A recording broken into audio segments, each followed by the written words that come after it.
पाटिल जी, वृंदावन से। श्री हरिवंश महाराज जी, आपके चरणों में कोटि कोटि प्रणाम। महाराज जी, आज इस शरीर का जन्मदिन है, इसे भागवतिक पद्धति से कैसे मनाओ? नाम कीर्तन, घंटा 2 घंटा नाम कीर्तन करो और 2-4 संतों को भोजन पवा दो। हमसे पूछा है तो वृंदावन है, बहुत संत भगवान रहते हैं, प्रार्थना करो, 2-4 संतों को भोजन पवा दो, नाम कीर्तन करो, वृंदावन की परिक्रमा करो, ठाकुर को भोग लगा दो, बहुत बढ़िया जन्म उत्सव हो गया। नहीं और बड़ा करना हो तो 24 घंटे का नाम कीर्तन कर लो, 100-200 महात्मा पवा दो, ठाकुर जी का भोग लगाओ, वृंदावन की परिक्रमा करो, इससे बड़ा उत्सव क्या होगा? ठाकुर जी की राधा वल्लभ लाल की खिचड़ी सेवा और छवि सेवा मिली है। हाँ हाँ, बहुत बहुत सुंदर, बढ़िया।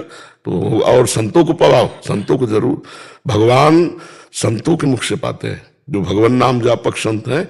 अगर एक तरफ भगवान को भोग लगाओ, एक तरफ संत को, तो एक दिन खीर की यज्ञ होती थी, राजा किसी अनुष्ठान को पूर्ण करने के लिए ऐसा, तो 2-3 भजनानंदी ब्राह्मण यज्ञ करते थे। एक दिन उनके मन में आया कि इतनी मेवा मिष्ठान की खीर जो है अग्नि भगवान को आहुति करते हैं, एक दिन हम भी पाके देखे। तो पर्दा लगा दिया, बस केवल ऐसे बोलते स्वाहा, और आवाज पूरी गई कि पहरेदार को समझ में आवे, और इसके बाद सब तीनों मिलकर खीर पाए।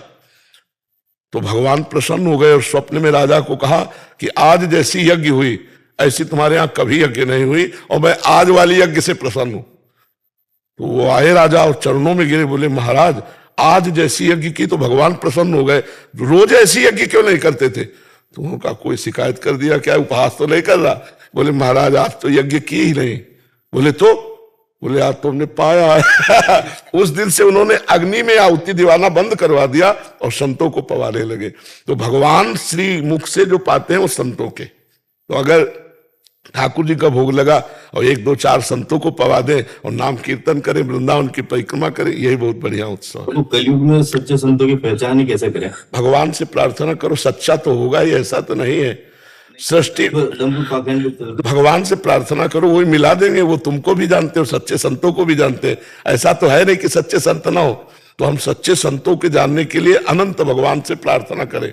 जब द्रवई दीन दयालु राघो तो साधु संगति पाइए, वो भगवान पहुंचा देंगे आपको। इसमें 2 बात महाराज जी, मान लो अपना गलत पैसा संत की सेवा में चला गया तो पाप बन जाएगा। हाँ बिल्कुल। अपन गलत संत को मैं गाड़ी कमाई को पवा दूं तो पाप। इसीलिए अधिकारी वो भगवान से प्रार्थना करे। और आपको सही बताए, आपके हृदय में भगवान बैठे, अगर आप पूछोगे तो आपको दृष्टि पड़ते कह देंगे नहीं मत दो। भगवान अपने आप सबके हृदय में बैठ करके उत्तर दे देते कि यार यहाँ कुछ गड़बड़ लग रहा है। वो भगवान अंदर संतोष नहीं देंगे, शीतलता नहीं देंगे। जहां संतोष और शीतलता मिले, जान लो भगवान यहाँ प्रकाशित है। प्रयास रूपी एक लक्ष्य है मेरा कि अगला जन्मदिन श्री जी के साथ निकुंज में मनाए, ऐसा एक भावड़ा मेरा लक्ष्य है। तो कैसे शरीर छोड़ के जाना चाहते हो क्या अगले जन्म? मतलब श्री जी को जल्दी पाना चाहते हैं। कुछ नहीं, ऐसा कुछ नहीं सोचना चाहिए।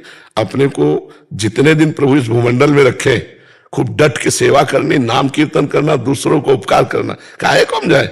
हमको भेजा है तो हम कुछ करके जाए। यहाँ निकुंज में जब आपको बुलाना हो तब बुला लेना, नहीं हमें जो सेवा दी है उसे रात दिन हम आपकी सेवा मानकर करेंगे। हमको ऐसे जीना है यहाँ, हमें प्रभु ने भेजा है तो ऐसे भेजा है क्या?